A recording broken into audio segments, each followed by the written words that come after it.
listen carefully. The Lord God has given this young girl who is an orphan the tongue of a teacher, that she who is an orphan know how to sustain the orphans with a word. Morning by morning, the Lord wakens her ears, telling how far, how did I showed mercy to you, how did I bring you out of this darkness, this abandonment, and you be a teacher to others. Praise the Lord. Hallelujah. Praise the Lord. Hallelujah. So today, the suffering that you are going through, the rejection you are going through, the pain that you are suffering, once you offer these at the feet of the Lord, once you join your wounds to the wounds of Jesus, you will become a powerful instrument. That means the wounds that you have, you don't want to hide it. You don't want to be ashamed of it. You have to say thank you to the Lord, because these wounds make you be identified with your Christ. Saint Bridget of Sweden made a statement like this in her vision. Jesus had more than 5,480 wounds. And we can read here, by his wounds you have been healed. If you want to become a healer, you have to be first wounded. You have to first get healed of the wounds you have gone through. So your power, this orphan girl, why she could look after two orphans, why she could become a mother to them, she was healed of being an orphan. So being an orphan in itself is a big, huge wound. No love of a dad, no love of a mom. But when Christ comes inside that wound, you become a powerful instrument. Even me being a priest, I was discouraging her because I never got the wound of being orphan and the healing of being an orphan. She got it. So today, in whatever situation you are attending this retreat, whatever misery you have, maybe poverty, being abandonment, having no love of a dad, having no love of a mom, you will be able to, once you surrender that wound to Jesus, you will be able to become a consoling agent of Jesus. Praise the Lord. Praise the Lord. Hallelujah. In any area you are wounded, that is the area God is going to use you powerfully. I met a refugee from Kenya in Italy. I met a refugee from Kenya in Italy. So while talking to this refugee, she was working with the border force, like the refugees from Somalia and so on. Then this lady told me, when I was an officer, I wanted to prove that we are strong people and we don't just do anything. I only permitted people who are refugees from Somalia to enter Kenya, only those who have merit, those who have degrees, those who are qualified, and I blocked everyone else.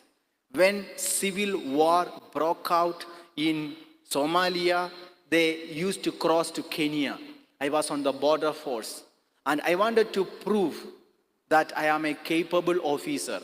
I blocked everyone, even mothers with the children, to enter Kenya, saying they are not qualified. I was looking at their merit. Now I am a refugee. Now only I understand the pain of a refugee. If I get one more chance, I will never look at merit. I will look at mercy of God. Sisters and brothers, certain wounds, certain rejection, certain pain He permits in our life is to become a consoling agent of God. Everything will pass away. The so-called wound that you have is a wound for healing, not only yourself, but others. And everything that happens in your life is for the proclamation of gospel. Philippians chapter 1 verse 12. Saint Paul tells like this. Philippians chapter 1 verse 12. You can please repeat after me. I want you to know, I want you to know, beloved, beloved, that what has happened to me that what has happened to me has actually helped has actually helped to spread the gospel. to spread the gospel. I want you to know, beloved, that what has happened to me has actually helped to spread the gospel. So, whatever happens in your life today, whatever suffering that happens in your life, ask the Lord, I offer it to you. Use this particular suffering, this particular humiliation for the spread of the gospel. I want to become your consoling agent. I want to become your soldier. It can only happen if you are a wounded, healed person. And this is what he is going to do through inner healing. All the wounds you have suffered, all the pain you have suffered, once you surrender to the Lord, it has a meaning because Jesus suffered. Jesus has gone through all these wounds. Any wound that you have, you receive healing when you find Jesus was wounded the same way you are wounded. There are people say they are, Father, I am the most rejected. There are people who say, I am the most rejected. Then I have to say, nobody is rejected like Jesus. Jesus was brought before a crowd of people by Pontius Pilate. The crowd are the people whom Jesus healed, delivered, set them free. The same people whom he gave multiplied bread and gave them to eat and be satisfied. This Pontius Pilate is asking the same crowd, whom do you want me to release? Jesus of Nazareth or Barabbas the criminal? The crowd screamed, free Barabbas, crucify Jesus. My dear sisters and brothers, if you are being standing in the place of Jesus in front of your own family members, relatives, for whom you worked day and night, and they are shouting that they wanted you to be crucified, Jesus went through that kind of extreme rejection. But he never rejected anyone. Praise the Lord. Hallelujah. Praise the Lord. Hallelujah. Praise the Lord. Hallelujah. So when you put yourself into the rejection that Jesus suffered, you find you suffer nothing. Then you will find meaning for your rejection. God is going to make you a powerful instrument. And he wants to let you to come out of human evaluations. Many people have the wounds of what people say. It is called human oppression. If some people say you are not good, you are slow, you are not good looking, you are not hardworking, human opinion will always change. If you are wounded by the comments of people, if you are wounded, if you have stopped singing because somebody commented your voice is not good, you are oppressed by human comments. You are wounded. You need to listen to what God says. What is God's command? I want you to read this word of God from, this is Acts of the Apostles, chapter 28. Acts of the Apostles, chapter 28. This is from verses from 4 and 5. Acts 28, 4 and 5.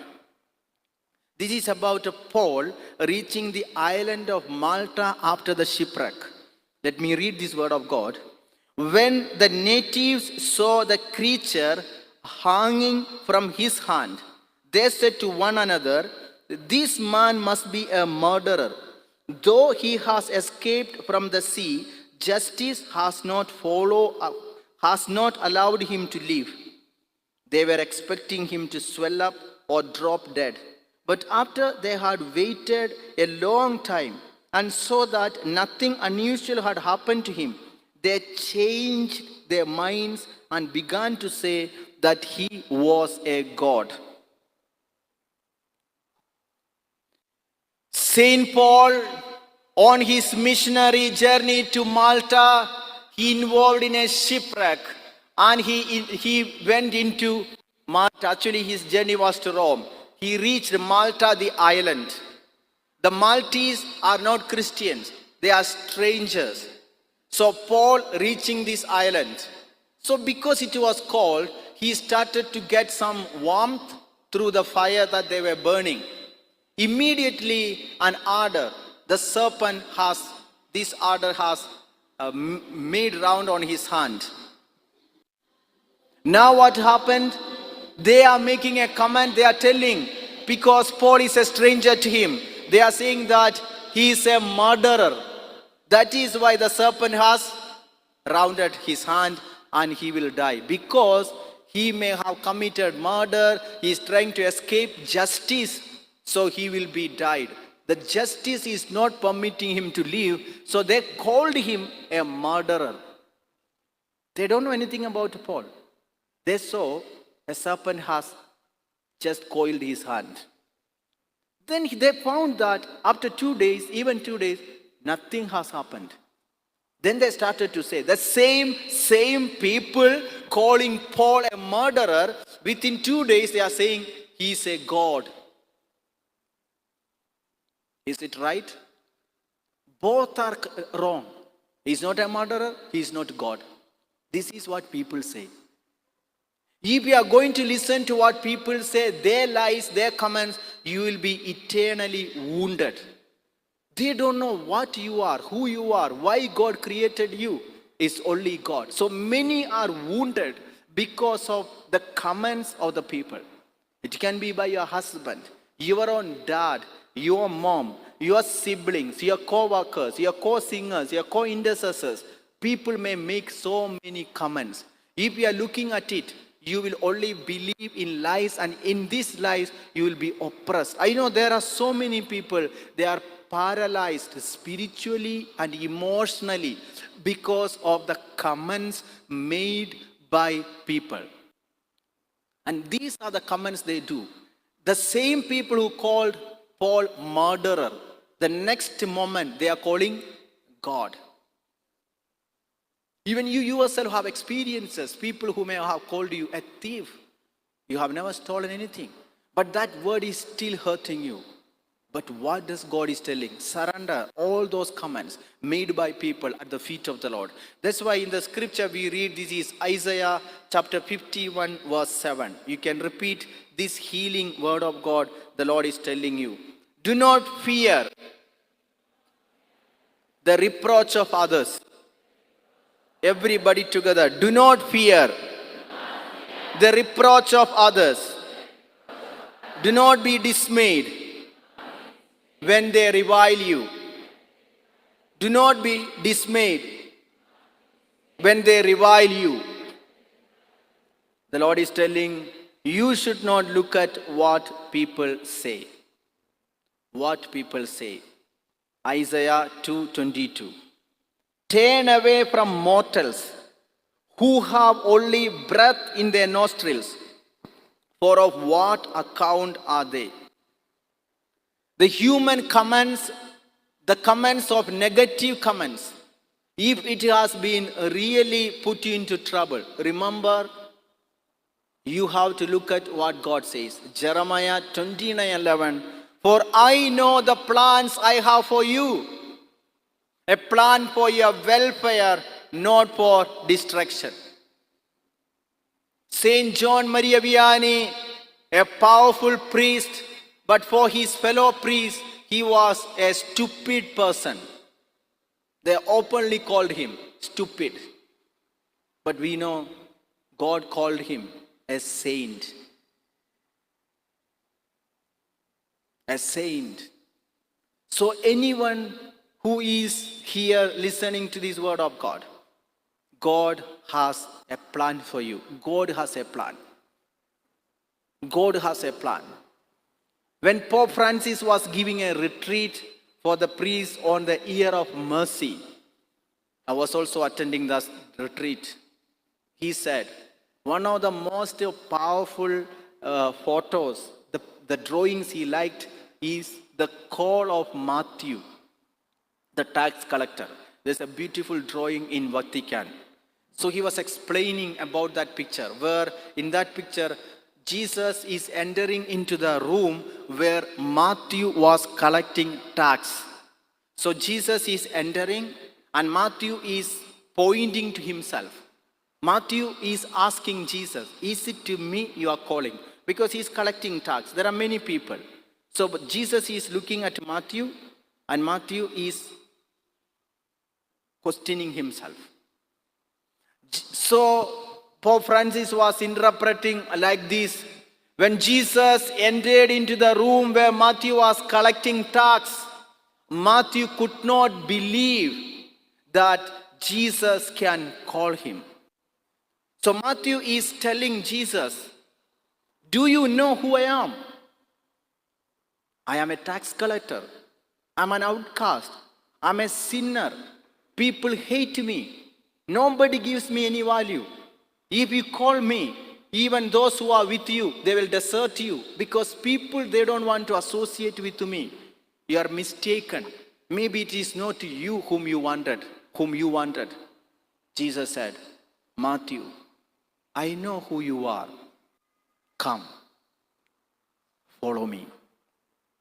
My dear sisters and brothers, for the people, he is a tax collector, he is a sinner, he is an outcast, he should not be associated with, but for Jesus, he is a disciple, an apostle, an evangelist, a saint. Today, as you listen to me, maybe you are in that cage, in that prison of what people has made you, the comments of people telling you are a widow, you are an orphan, you are poor, you are good for nothing, you are not educated. But is it what the Lord wanted to tell you? In spite of every comment, he comes to you and he is telling, come, follow me. I know who you are. You are an outcast for people, but not for me. Today, as we are attending this Bible convention in this inner healing retreat, listen to what God wanted to tell you. What he wanted to tell you. He never abandons anyone. And he loves you the way you are. I was doing my studies on spirituality. One course is called spiritual counseling. So in this course, my professor, he is called Father Luke Buckles. He is from California, from United States. One exercise he made us to do, to write our personality traits. So he gives us an 8 sheets paper with so many characteristics that we have. So he has put there, are you an extrovert? So if you are an extrovert, you have to put the point, the mark, how much extrovert you are. Are you an introvert person? Are you a melancholic person? Are you a joyous person? Different type of personality traits. So after filling these 8 sheets column of your personality, that means you get angry very fast, you don't smile much, you smile so much, you relate with others. There are so many traits that personality has. After filling these 8 sheets of paper, he will ask us to calculate the points you have scored. So after this score, he will give us another sheet of paper explaining, so your personality is melancholic. Your personality is extrovert. That means you are an outgoing social person. Then according to the point, you may be an introvert person. That means you don't go out, you are an inward person. So after filling these, you will understand what is your personality. Then Father Luke gave us a new set of paper with the name of saints having the same personality type you have. You are an introvert? Don't worry. Saint, he is explaining that Saint Teresa of Lisieux was an introvert. So you don't want to become an extrovert to become a saint. You are an extrovert, Saint Mother Teresa was an extrovert. You are a melancholic person, Saint Catherine of Siena was like that. And he is explaining, the Lord wants you to train people to attain their holiness the way they are. They don't want to change their personality to become a saint. He comes to you the way you are. God created you in this particular nature, in this particular characteristic, in this particular personality. You don't want to copy anybody. Be who you are. Praise the Lord. Praise the Lord. Hallelujah. Even there are many, even the parents, even your mom, she does not know who you are, what you are, what's your purpose. Even your mother, she does not know the purpose of your life. Let us read, this is 2 Maccabees chapter 7 verse 22. 2 Maccabees chapter 7 from 22. The word of God is telling the mother of these Maccabees, she is telling, you can repeat after me. I do not know how you came into being in my womb. It was not I who gave you life and breath, nor I who set in order the elements within each of you. Therefore, the creator of the world, who shaped the beginning of humankind and devised the origin of all things, will in his mercy give life and breath back to you again. A mother is telling her sons, my children, it is not me who gave you life, and I do not know when you came into being in my womb. I do not know how you came into being in my womb. It is God who gave you breath. It is God who gave you life. Today, if you ask your dad, if you ask your mom, why I am born, why did you create me? Unfortunately, they don't know who you are, why you are born. So today itself, stop blaming your dad and your mom. Many are in the prison of blaming and accusing others. There are many who say, I am like this, I'm not educated, I could not do well because my mom did not love me, my dad did not care for me, that is why I'm suffering. You have to stop saying that, because your dad is your God, your life giver is not your mom, is God himself. He alone knows why you are born. Jeremiah 29:11, for I know the plans I have for you, a plan for your welfare. St. Martin de Porres, he was disowned by his dad. Actually, he was brought up without a dad. His mother was like a slave. So the father rejected him. But God owned his life, and he became a saint. Being the son of a prostitute, Martin de Porres became a profound saint. Sisters and brothers, for God, he can make anything out of your life. Gideon was disowned by his own tribe, but God chose him. Today, as you are listening to me, let no one make you a captive of human oppression and comments. Human oppression and comments. And let us stop blaming any human person for who you are and what you are suffering today. Because if a snake bites you, who is to be treated, the snake or you? Let us stop accusing anyone. Let's stop treating the snakes. You are the victims. And you need to surrender your life to God, and he is going to do something very, very special in your life. Praise the Lord. Some who are going through severe spondylitis, as you are listening to the word, he is healing you. Somebody having severe arthritis, even inflammation, swelling on the feet, God is healing you. Somebody having some kind of growth in the body, he is healing you.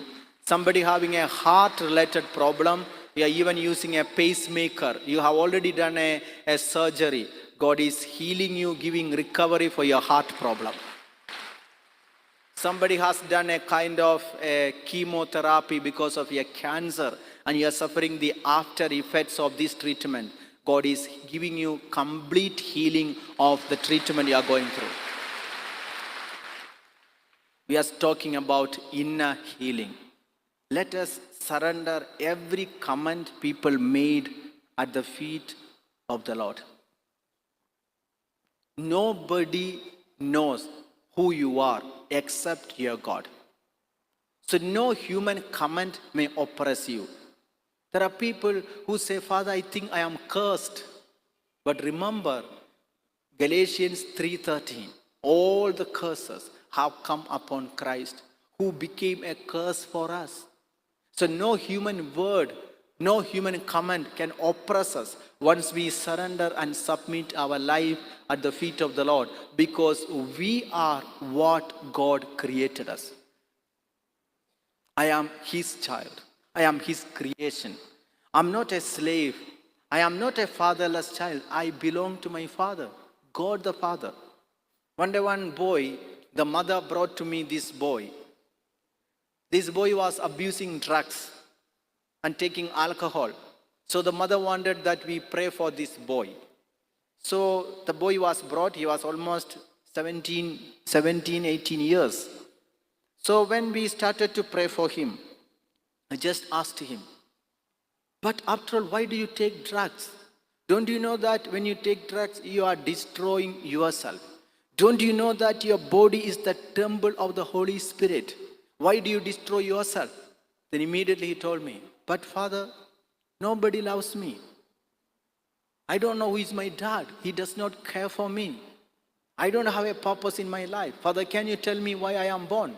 My father does not want me. My mother accuses me of everything. Because she hates my dad, she hates me.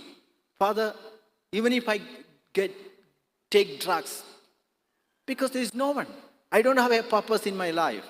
I told him, Isaiah 63:16. You cannot say you have no father. Isaiah 63:16. Let us repeat this word of God. For you are our Father. Though Abraham does not know us, and Israel does not acknowledge us, you, O Lord, are our Father, our Redeemer from of old is your name. For you are our Father. We told this boy, God is your Father. Even if your biological father does not acknowledge you, even if he has forgotten you, you have a father. God is your Father. Again, we explained to him to repeat Psalm 89:26. Psalm 89:26. Raise your right hands and repeat after me. He shall cry to you, you are my Father, my God, and the rock of my salvation. He shall cry to me, you are my Father, my God, and the rock of my salvation. Heavenly Father, today I declare you are my dad, you are my Father, you are my maker, you are my creator, you are my potter. I submit my life to you. I declare I am your child. I am born of you. My life comes from you. And I declare you are my dad. You are my Father. And I will show your character, your mercy, your compassion, your love, even to my biological father. My Father in heaven, give me your love. Give me your nature. Hallelujah. My dear sisters and brothers, if anybody is thinking my father, my biological father did not love me, did not care for me, that is why I am like this, that is why I take drugs, that's why I am irresponsible, you are mistaken. On the day you are baptized, you became an adopted child of the Heavenly Father.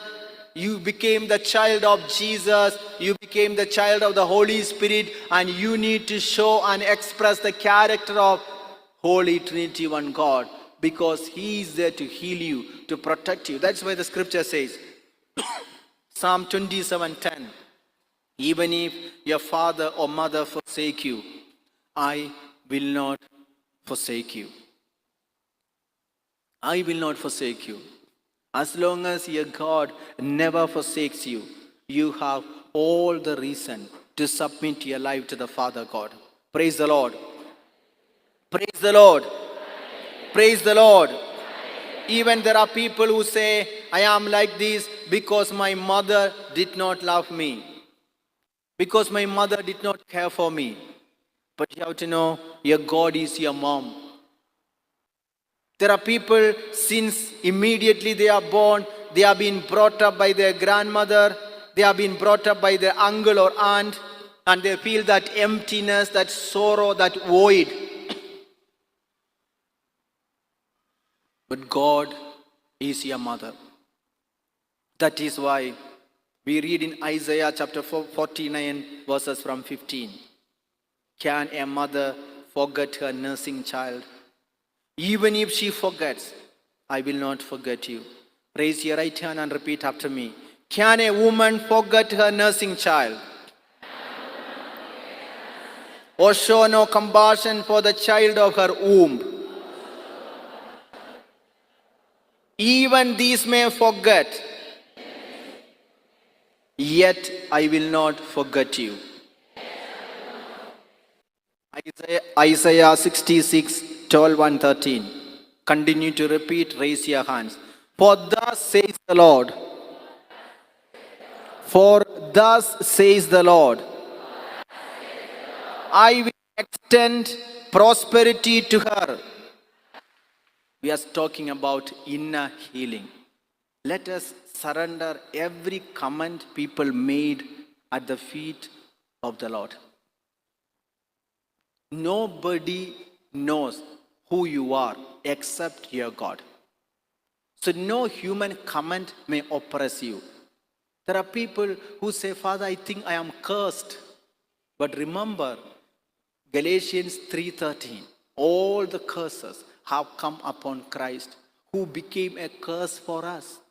So no human word, no human comment can oppress us once we surrender and submit our life at the feet of the Lord, because we are what God created us. I am His child. I am His creation. I'm not a slave. I am not a fatherless child. I belong to my Father, God the Father. One day, one boy, the mother brought to me this boy. This boy was abusing drugs and taking alcohol. So the mother wanted that we pray for this boy. So the boy was brought. He was almost 17, 18 years. So when we started to pray for him, I just asked him, but after all, why do you take drugs? Don't you know that when you take drugs, you are destroying yourself? Don't you know that your body is the temple of the Holy Spirit? Why do you destroy yourself? Then immediately he told me, but Father, nobody loves me. I don't know who is my dad. He does not care for me. I don't have a purpose in my life. Father, can you tell me why I am born? My father does not want me. My mother accuses me of everything. Because she hates my dad, she hates me. Father, even if I take drugs, because there is no one. I don't have a purpose in my life. I told him, Isaiah 63:16. You cannot say you have no father. Isaiah 63:16. Let us repeat this word of God. For you are our Father. Though Abraham does not know us, and Israel does not acknowledge us, you, O Lord, are our Father, our Redeemer from of old is your name. For you are our Father. We told this boy, God is your Father. Even if your biological father does not acknowledge you, even if he has forgotten you, you have a father.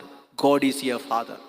Again, we explain to him to repeat Psalm 89 and 26. Psalm 89 and 26. Raise your right hands and repeat after me. He shall cry to you, you are my father, my God, on the rock of my salvation. He shall cry to me, you are my father, my God, on the rock of my salvation.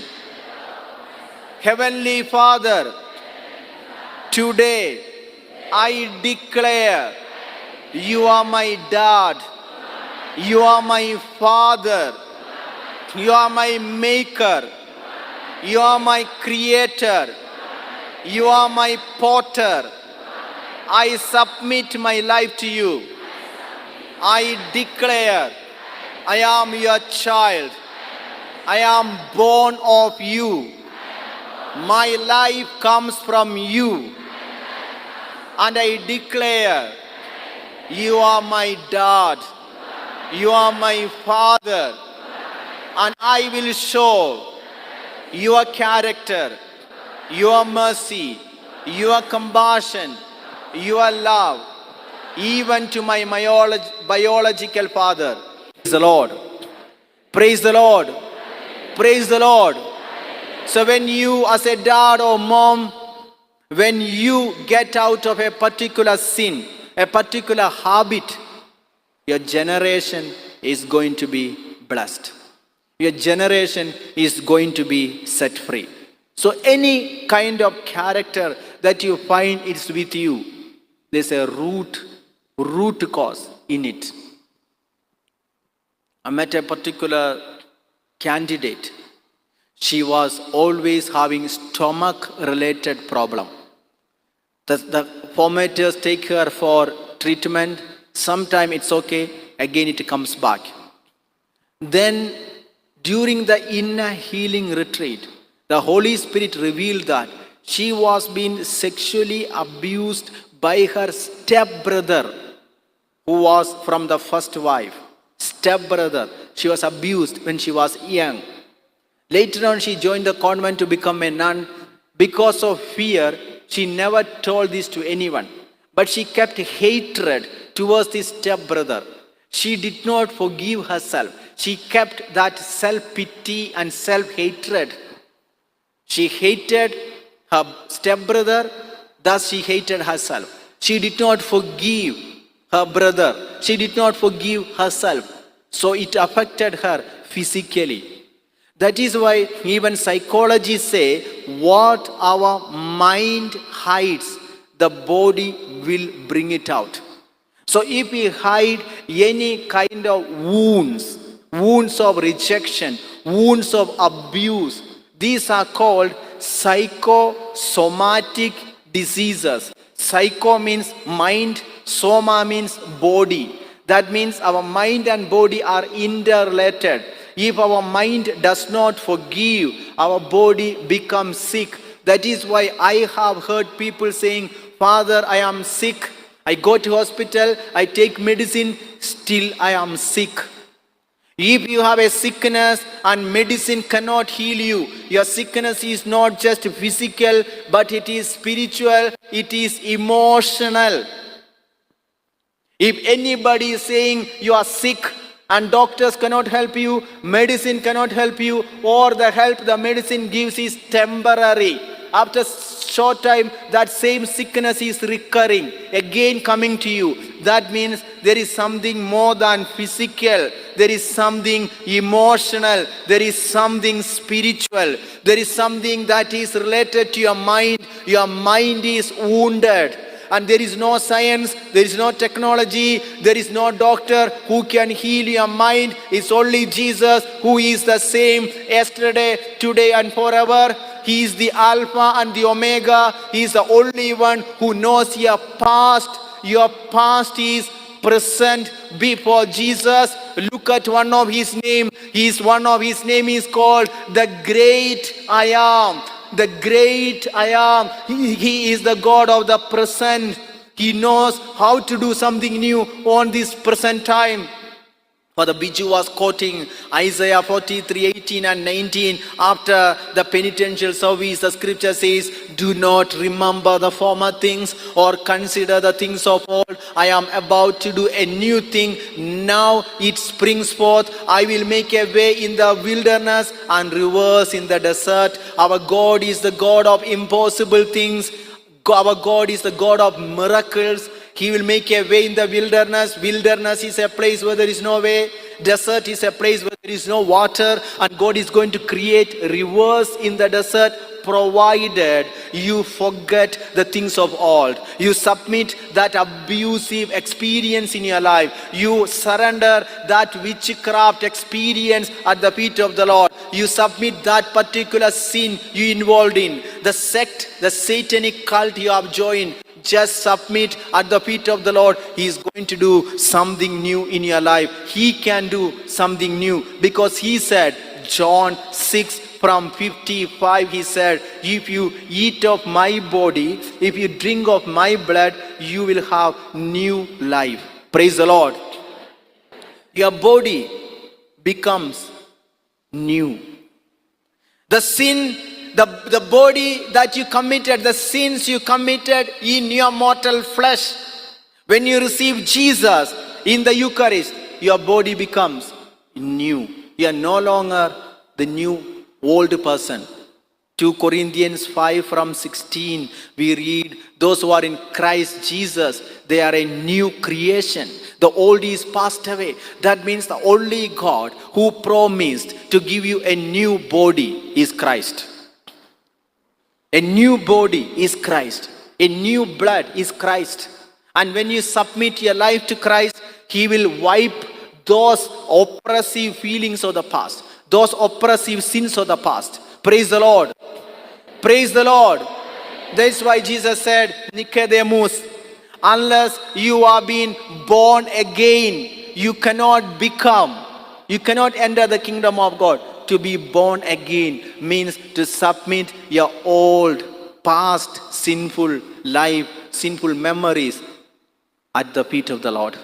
And He will make you a new creation. And that's why He brought you here. He can do something new. Do you believe that? Revelation 21 from 3 we read, He's telling, He will wipe every tear from your eyes. Please repeat after me this word of God. See, the home of God is among mortals.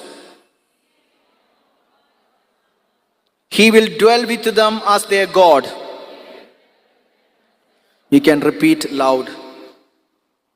They will be His people, and God Himself will be with them. He will wipe every tear from their eyes. Death will be no more. Mourning and crying and pain will be no more.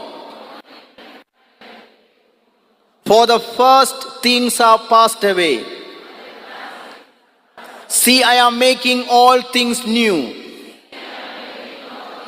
I am the Alpha and the Omega, the beginning and the end. To the thirsty I will give water as a gift from the spring of the water of life.